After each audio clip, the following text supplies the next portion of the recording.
வைகாசி channel நேயர்களுக்கு அன்பு வணக்கம். நம் பாரதத்தில் எண்ணிலடங்கா விஷ்ணு தலங்கள் உள்ளன. அவற்றுள் ஆழ்வார்களால் பாடல் பெற்று மங்களாசாசனம் செய்யப்பட்ட திருத்தலங்கள் 108. அவை திவ்ய தேசங்கள் என அழைக்கப்படுகிறது. இமயமலையில் உள்ள நேபாள நாட்டில் முஸ்தாங் மாவட்டத்தில் உள்ள முக்திநாத் என்னுமிடத்தில் அமைந்துள்ள முக்தி நாராயண பெருமாளை தரிசனம் செய்யச் சென்ற யாத்திரை பதிவுதான் இது. முக்திநாத் பயணம் 7 நாட்கள் கொண்டது. அதற்கு தகுந்தாற்போல் ஆடைகள் எடுத்துச் செல்லுங்கள். உயரமான மலையில் உள்ள குளிர் பிரதேசம் ஆதலால் போர்வை, கம்பளி ஆடை, உள்ளன் கேப், ஏலக்காய், கிராம்பு, பச்சை கற்பூரம், தேவைப்பட்டால் சிறிய ஆக்சிஜன் சிலிண்டர் ஆகியவற்றை எடுத்துச் செல்லுங்கள். இதய நோயாளிகள், ஆஸ்மா நோயாளிகள் மருத்துவரின் அனுமதியுடன் ஆலோசனை பெற்றுத்தான் செல்ல வேண்டும். கடல் மட்டத்திலிருந்து முக்திநாத் திருத்தலம் சுமார் 13,260 அடி உயரம் கொண்டது. சென்னையிலிருந்து சுமார் 2,620 கிலோமீட்டர் தூரத்தில் உள்ளது. தமிழ்நாடு, ஆந்திரா, தெலுங்கானா, மகாராஷ்டிரா, மத்திய பிரதேஷ், உத்தரப்பிரதேஷ் ஆகிய 6 மாநிலங்கள் கடந்து செல்ல வேண்டும் என்பதால் ட்ரெயின் மூலமாகவோ அல்லது ஆகாய விமானம் மூலமாகவோ செல்லலாம். நாங்கள் ட்ரெயின் மூலமாக சென்றோம். சென்னை எழும்பூரிலிருந்தும் ராமேஸ்வரத்திலிருந்தும் ட்ரெயின் புறப்படுகிறது. நாங்கள் ராமேஸ்வரம் ட்ரெயினில் கடலூர் மாவட்டத்தில் உள்ள திருப்பாதிரிப்புலியூரிலிருந்து யாத்திரை புறப்பட்டோம். அண்டை நாட்டிற்கு செல்ல வேண்டும் என்றால் பாஸ்போர்ட், விசா தேவைப்படும். ஆனால் நேபாளத்திற்கு இந்தியாவிலிருந்து செல்லும் அனைவரும் ஓட்டர் ஐடியும் ஆதார் கார்டும் மட்டுமே போதுமானது. அதனால் மறக்காமல் அவசியம் ஒரிஜினல் எடுத்துச் செல்ல வேண்டும். அப்படி மறந்துவிட்டால் நேபாளத்திற்குள் செல்ல இயலாது. மீண்டும் இந்தியா திரும்ப நேரிடும். உலகத்தில் உள்ள அனைத்து திருத்தலங்களிலும் 98 திவ்ய தேசங்கள் உட்பட மனிதர்களால் கருங்கல், உலோகம், மண், மரம் போன்றவற்றால் சிற்பிகளை கொண்டு விக்கிரகங்கள் வடிவமைக்கப்படுகிறது. ஆனால் மனிதர்களே உருவாக்காமல் தானாகவே சுயம்புவாக உருவானது 8 திருத்தலங்கள். அவை ஸ்ரீரங்கம், திருமலை திருப்பதி, ஸ்ரீமுஷ்ணம், சாலக்கிராமம் என்ற முக்திநாத், நைமிசாரண்யம், வானமாமலை, புஷ்கரம், பத்ரிநாத். இத்தலங்கள் தேவர்களாலும் ரிஷிகளாலும் ஆழ்வார்களாலும் மனிதர்களாலும் பூஜிக்கப்பட்ட மிக உன்னதமான திருத்தலம். ட்ரெயின் பல மாநிலங்கள் கடந்த பிறகு உத்தரப்பிரதேஷ் மாநிலத்தில் உள்ள பிரயாக்ராஜ் என்னும் சந்திப்பில் இறங்கினோம். அங்கிருந்து பேருந்தில் நேபாளம் நோக்கி பயணித்தோம். நேபாள எல்லையில் ஓட்டர் ஐடி, ஆதார் கார்டு பரிசோதனைக்கு பிறகு இந்திய பணத்தை நேபாள பணமாக மாற்றிக்கொண்டோம். 1000 ரூபாய்க்கு 1,600 ரூபாய் கொடுக்கிறார்கள். 1000 ரூபாய்க்கு 10 ரூபாய் கமிஷன் எடுத்துக்கொள்கிறார்கள். மீண்டும் பயணத்தை தொடங்கினோம்.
ஒரு மலைப்பகுதியில் மதிய உணவை உண்டுவிட்டு மீண்டும் பயணத்தை துவங்கினோம்.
பொஹ்ரானில் பேருந்தில் இருந்து சிற்றுந்து 2 வண்டியில் பயணித்தோம்.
இந்நதியின் பெயர் கண்டகி. இந்நதி இமயத்தில் ஆரம்பித்து கங்கையில் கலக்கிறது.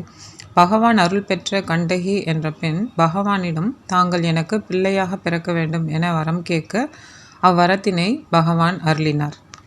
கண்டகி நதியாகவும் பகவான் சாலக்கிராம கற்களாகவும் அவதரிக்கிறார்கள். இந்த நதியில் மட்டுமே சாலக்கிராம கற்கள் கிடைக்கும். அனுபவம் வாய்ந்தவர்களால் மட்டுமே இதை கண்டு எடுக்க முடியும்.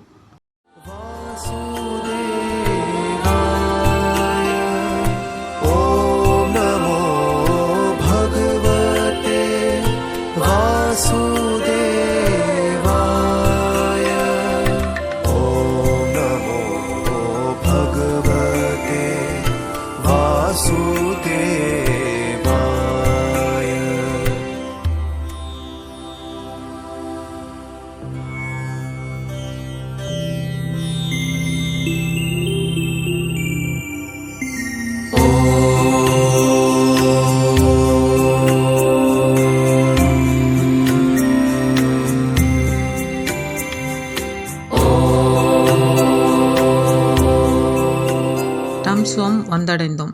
வாகனத்தை விட்டுவிட்டு அன்னபூர்மா ஹோட்டலில் உணவை சாப்பிட்டுவிட்டு நடைப்பயணமாக மலையேற தொடங்கினோம். சொல்லி மாளாத குளிர். கம்பளி ஆடை அணிந்தும் தாளவில்லை. பனிமழை பெய்தது. அது பார்ப்பதற்கு பருத்தி ஆலையில் பஞ்சுகள் காற்றில் பறப்பதைப் போல் இருந்தது. எங்கும் பனித்துளிகள் நம் உடம்பில் பட்டது தண்ணீராகி விடுகிறது. மிக மிக மோசமான குளிராக இருந்தது. திருமங்கை ஆழ்வார் மற்றும் பெரியாழ்வார் முக்திநாதரை போற்றி பாடி மங்களாசாசனம் செய்துள்ளார்கள். ஆண்டின் மார்ச் மாதம் முதல் ஜூன் மாதம் முடிய 4 மாதங்களே தரிசனம் செய்ய இயலும். மற்ற மாதங்களில் பனிப்பொழிவும் கடும் குளிரும் நதிகளில் நீரோட்டம் கடுமையாகவும் ஆபத்து உள்ளனவாக இருக்கும் என்பதால் அனுமதி கிடையாது.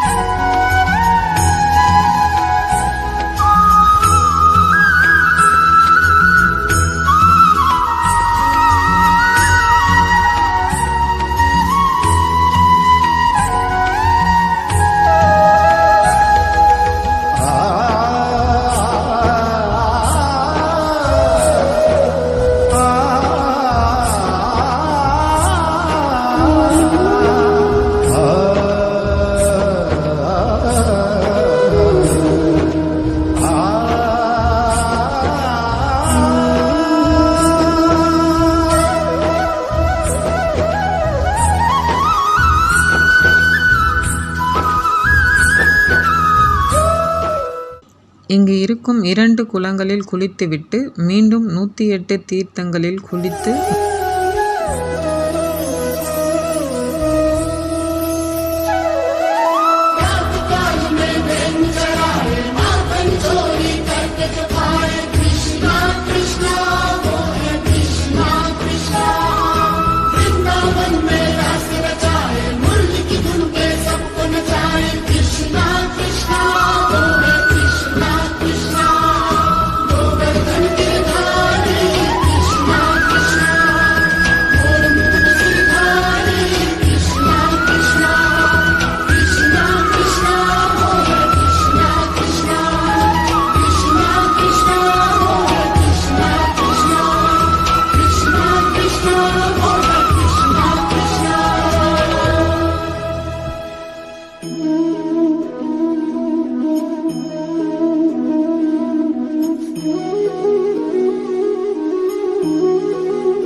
முக்திநாத பெருமாளையும் ஸ்ரீதேவி பூதேவி தாயார்களையும் தரிசனம் செய்வது சாலச் சிறந்தது. ஒரு மனதாக ஆலயத்துள் நின்றபடி தியானித்து தரிசனம் செய்தோம். பல ஆயிரம் ஆண்டுகளாக மகான்கள் தரிசனம் செய்த முக்திநாதரை நாமும் தரிசனம் செய்தோம் என்ற பெருமகிழ்ச்சியுடன் யாத்திரையை முடித்தோம்.